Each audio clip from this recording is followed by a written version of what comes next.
বাচ্চাটির বয়স তখন মাত্র 5। কিন্তু ভাগ্যের কি পরিহাস, মাত্র 11 বছর বয়সে এক বিরল রোগ ধরা পড়ল এই বিস্ময় বালকের। পরিস্থিতি এমন হলো যে চিকিৎসা শুরু না হলে বাচ্চাটির প্রাণ সংশয় হতে পারে। সেই চিকিৎসার জন্য মাসে 75,000 টাকা প্রয়োজন।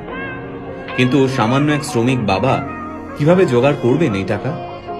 স্থানীয় যে ক্লাবে ছেলেটি খেলতো তারাও এই বিপুল পরিমাণ টাকা দিতে অস্বীকার করল।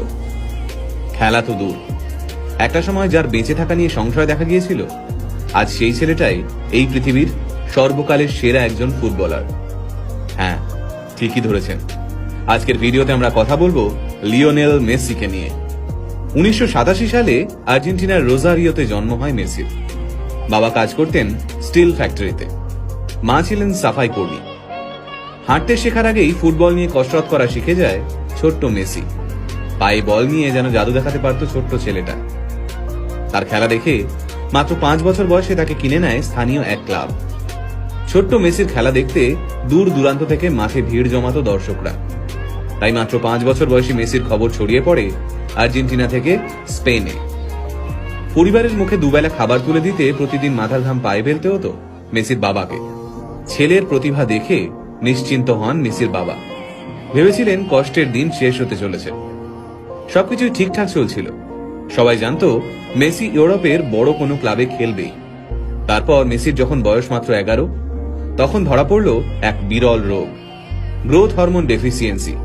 এই রোগের কারণে বাচ্চার বৃদ্ধি কমে যায়, সাথে বেড়ে যায় ওজন। এই রোগের চিকিৎসা করাতে প্রতিদিন মেসির পায়ে 2টো ইঞ্জেকশন দেওয়া হতো। এই চিকিৎসা করতে মাসে খরচ হতো প্রায় 75,000 টাকা। মেসির পরিবারের পক্ষে এই বিপুল পরিমাণ টাকা দেওয়া অসম্ভব হয়ে দাঁড়ায়। আর ওই সময় মেসির ক্লাব এই বিপুল টাকা দিতে অস্বীকার করে। চিকিৎসার খরচ জোগাতে বিভিন্ন ক্লাবের দরজায় দরজায় ঘুরতে থাকেন মেসির বাবা। কিন্তু মাত্র 11 বছরের একটা বাচ্চার জন্য প্রত্যেকটা ক্লাব এই বিপুল পরিমাণ টাকা দিতে অস্বীকার করে। তবে চিকিৎসা চলাকালীন মেসিকে মাঠ থেকে এক মুহূর্তের জন্যও দূরে সরিয়ে রাখা যায়নি। সেই সময় ওই মাঠে উপস্থিত ছিলেন ফুটবল ক্লাব বার্সেলোনার এক প্রতিনিধি। মেসির পায়ের জাদু দেখে মেসিকে স্পেনের বার্সেলোনায় নিয়ে যেতে চান সেই প্রতিনিধি। হাতের কাছে কোনো কাগজ না থাকার কারণে একটা ন্যাপকিনেই কন্ট্রাক্ট লেখা হয়। তাতে সই করেন মেসির বাবা। সেই বহুমূল্য ন্যাপকিন এখনো মেসির কাছে রয়েছে। তারপরের ইতিহাস আমরা সবাই জানি। বার্সেলোনায় ইতিহাস তৈরি করেন তিনি। বিশ্বের সামনে বার্সেলোনাকে সেরা ক্লাব হিসেবে তুলে ধরেন।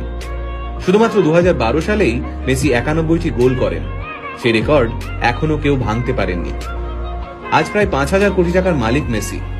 নিজের ফুটবল ক্যারিয়ারে পেয়েছেন প্রচুর খ্যাতি। এত সম্পত্তি পেয়েও মাথা ঘুরে যায়নি তার। বিয়ে করেছেন সেই ছোট্টবেলার বান্ধবী আন্তোনেলাকে। মাত্র 11 বছর বয়সে মেসি যখন আর্জেন্টিনা ছেড়ে স্পেনে চলে যান, তখন তিনি আন্তোনেলাকে কথা দিয়েছিলেন যে একদিন না একদিন তিনি তাকে স্পেনে নিয়ে যাবেনই। কথা রেখেছিলেন মেসি। ছোটবেলা থেকে স্পেনেই থাকতেন মেসি। বলা যায় স্পেনেই বড় হয়ে উঠেছেন তিনি। স্পেন ফুটবলের এক কর্তা মেসিকে স্পেনের হয়ে ফুটবল খেলতে অনুরোধ করেছিলেন, কিন্তু মেসি হাসি মুখে সেই অনুরোধ প্রত্যাখ্যান করেছিলেন। বর্তমানে পৃথিবীতে এমন